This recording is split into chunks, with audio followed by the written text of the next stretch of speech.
මෙරටේ භාෂා ප්‍රශ්නය இந்த நாட்டில் மொழி பிரச்சனை 1956ஆம் ஆண்டு ஆரம்பித்தது. அனைவருக்கும் தெரியும். தற்போது நாட்டில் உள்ள பிரச்சனை மொழி பிரச்சனை மாத்திரமல்ல. மொழி பிரச்சனையிலிருந்து வெளியில் சென்று இனப்பிரச்சனை ஏற்பட்டுள்ளது. தற்போதுள்ள இனப்பிரச்சனை முழுமையாக மொழி பிரச்சனையால் ஏற்பட்டது என நான் கூறவில்லை. இனப்பிரச்சனை என்பது பொருளாதார பிரச்சனை என சிலர் கூறுகின்றனர். தமிழ் மக்களுக்கு வேலைவாய்ப்புகளை வழங்கி வீடு மற்றும் பாதைகளை அமைத்துக் கொடுத்தால் அனைத்தும் சரியாகிவிடும் என சிலர் கூறுகின்றனர். அது அவ்வாறல்ல. இனப்பிரச்சனைக்கு தீர்வாக தமிழ் மக்களுக்கு அதிகாரங்களை பகிர்ந்தளிக்க வேண்டும். அது தொடர்பில் நாங்கள் பேச்சுவார்த்தை நடத்தி வருகின்றோம். ஒரு நாட்டுக்குள் அதிகாரங்கள் பகிரப்பட வேண்டும்.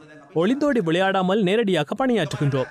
ஒரு நாடு மொழி 3, ஒரு நாடு மதங்கள் 4. சிங்களம், தமிழ், முஸ்லிம் என 3 இனங்கள் உள்ளதாக நான் கூறுவேன் என நினைத்திருப்பீர்கள். அவ்வாறு இல்லை.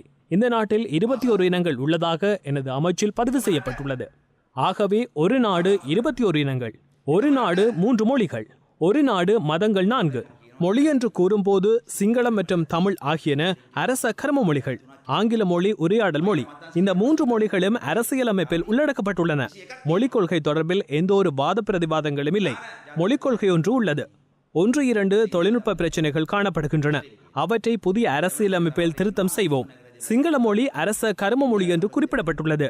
தமிழ் மொழியும் அரச கர்ம மொழியாக இருக்கும் என மற்றொரு வரியில் குறிப்பிடப்பட்டுள்ளது. எனினும் சிங்களம் மற்றும் தமிழாகிய இரண்டும் அரச கர்ம மொழிகள் என நாம் கூறப்போகின்றோம். மொழிக் கொள்கையை சரியாக நாம் நடைமுறைப்படுத்துவோம். இதனூடாக இனப்பிரச்சனைக்கு 100% தீர்வை வழங்க முடியும்.